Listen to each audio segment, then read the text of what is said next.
Hello students, हमारे YouTube channel में आपका हार्दिक स्वागत है। तो चलिए आज के क्लास में हम लोग पढ़ते हैं साइंस में गति या फिर मोशन के बारे में, जो फिजिक्स का काफ़ी इंपॉर्टेंट चैप्टर माना जाता है। तो हमें यह जानना चाहिए कि आखिरकार गति का अर्थ या तात्पर्य विज्ञान में क्या होता है। कई बार कि हम लोग समान प्रश्नों के उदाहरण में उलझ जाते हैं। जैसे हम लोग कहते हैं कि बताइए, अगर हम अपनी कुर्सी पर एक जगह पर बैठे हुए हैं तो बताइए हमारी अवस्था क्या है। तो कुछ लोग गिनाते हैं विराम अवस्था में है, तो कुछ लोग गिनाते हैं गति की अवस्था में। यदि आप बस पर बैठकर कहीं यात्रा कर रहे हैं, आपसे सवाल पूछा जाए बताइए आप गति की अवस्था में हैं या फिर विराम की अवस्था में। उस प्रकार से एक गुब्बारे के अंदर एक चींटी भर दिया जाए और उस गुब्बारे को हवा में अगर उड़ने के लिए स्वतंत्र रूप से छोड़ दिया जाए और आपसे सवाल पूछा जाए कि गुब्बारे के अंदर में वह चींटी किस अवस्था में है, तो कई लोग इसका आंसर जो होता है वह गति की अवस्था के रूप में देता है और कोई लोग इसका जवाब जो होते हैं वो विराम की अवस्था के रूप में देते हैं। तो ख्याल रखिएगा, इस प्रकार के जो प्रश्न होते हैं वो उलझाने वाले प्रश्न होते हैं। कैसे?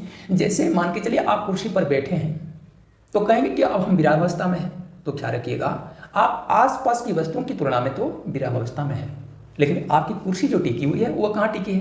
पृथ्वी पर। और जैसा कि सर्वविदित है या सबको ही जानते हैं कि हमारी जो पृथ्वी है वो एक गतिशील पिंड है। तो बताइए, एक गतिशील पिंड के ऊपर स्थित कोई भी वस्तु क्या स्थिर रह सकती है? तो बताइए, जब नहीं तो उस स्थिति में बताइए कि हमारी कुर्सी फिर स्थिर अवस्था में कैसे होगी, जो कि हमारी एक गतिशील पृथ्वी के ऊपर रखी हुई है। तो उस स्थिति में हमें आसपास के वस्तु के संदर्भ में ही किसी एक वस्तु की गति की अवस्था या स्थिति का वर्णन करना होता है या पहचान करनी होती है।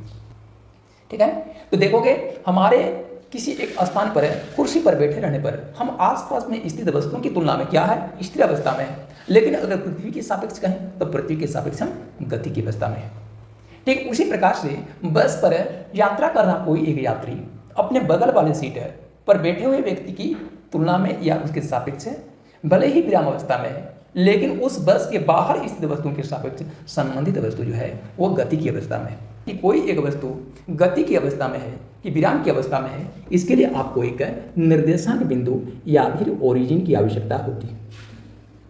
आप ध्यान दोगे, ये निर्देशांक बिंदु जिसको हम लोग कभी कभी मूल बिंदु भी कहते हैं, उसकी परिभाषा क्या दोगे?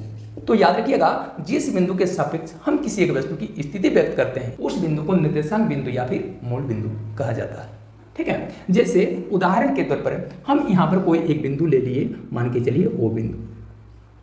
अब ओ बिंदु से पूरब की दिशा में, ठीक है, मानचित्र में आप देखोगे कि मानचित्र में क्या देखोगे कि मुख्य रूप से ऊपर की दिशा उत्तर की मानी जाती है, नीचे की दिशा दक्षिण की मानी जाती है, दाएं ओर की जो दिशा होती है वो पूरब की मानी जाती है और बाएं ओर की जो दिशा होती है वो पश्चिम की मानी जाती है। और ये दोनों रेखाएं एक दूसरे को जिस बिंदु पर काट रही होती है उसे मूल बिंदु माना जाता है।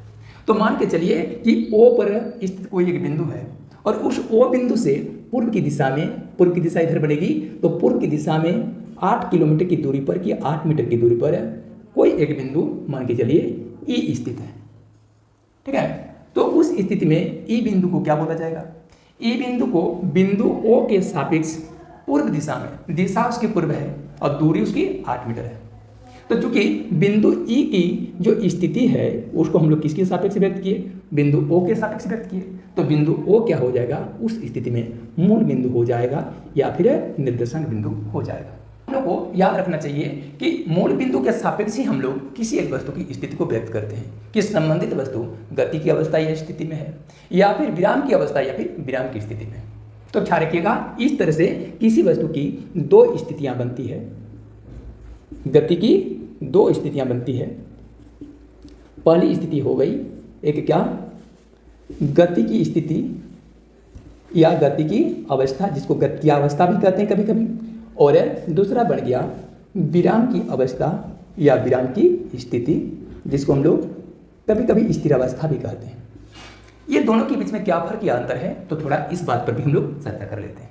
ठीक है, कि गति की स्थिति या फिर गत्यावस्था क्या होता है। तो याद रखिएगा, जब समय के साथ जब कोई वस्तु मूल बिंदु के सापेक्ष अपनी स्थिति बदल लेती है या परिवर्तन कर लेती है तो उसे संबंधित निर्देशांक बिंदु या मूल बिंदु के सापेक्ष गति की अवस्था में माना जाएगा। गति की अवस्था में किसी एक वस्तु की जो दूरी होती है निर्देशांक बिंदु से चेंज हो जाती है। या फिर दूरी अगर चेंज नहीं हुई तो उसकी दिशा चेंज हो जाती है। और कई बार की तो ऐसा होता है, दूरी और दिशा दोनों ही चेंज हो जाती है।